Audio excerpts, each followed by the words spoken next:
Сәлем достар, қалдарыңыз қалай? Бүгінгі біздің тақырыбымыз 3 айдан асқан балалар аунамай жатса, үй жағдайында қалай жасау керек? Яғни баланы қалай аунатамыз, я? Үйде отырған аналар менен қайталасаңыздар болады. Ал кеттік, мына жерде үлкен бала. Ал ол үшін мына қолымызбен, мына аяғын, я, кішкентай баланы осылайынан ұстаймыз. Мына жағында осылайынан әкелу қолына бер.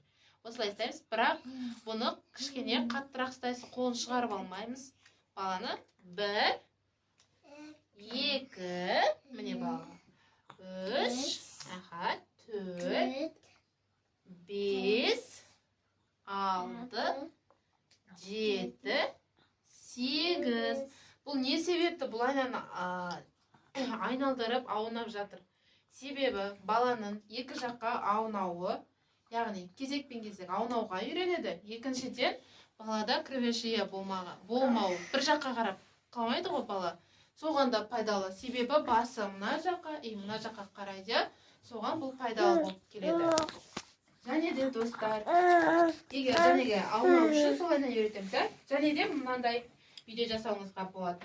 Балаңыз егер аунамай жатса, мына қолын мына жаққа қоямыз, кішкентай баланың, мына аяғын осылайынан былай істеп, мынаны ақырындап аунатамыз. Үлкен бала ғой, негізі кішкентай балаға мына қолын байқайсыздар ғой, осылайынан ақырындап аунайсыз. Сол кезде бала өзі алдыға қарай аунайтын болады, осылайынан өзі аунайтын болады. Одан кейін балалар және каждый жаттығуды 3-3-тен айналдырамыз. Одан кейін көбінесе 3 айлық балаларды жәнегіде аунаймыз.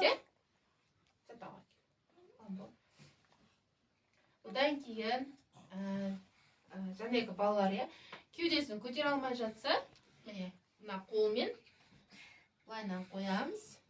Осылайынан қойып, осылай ұстаймыз да, осылайынан 1, 2, мына басын кеудесін қозғала алмайыз, осылай 3, 4, 5, 6, 7, 8 рет осылайынан басын қозғалтамыз. Сонда бала басын, кеудесін көтеретін болады.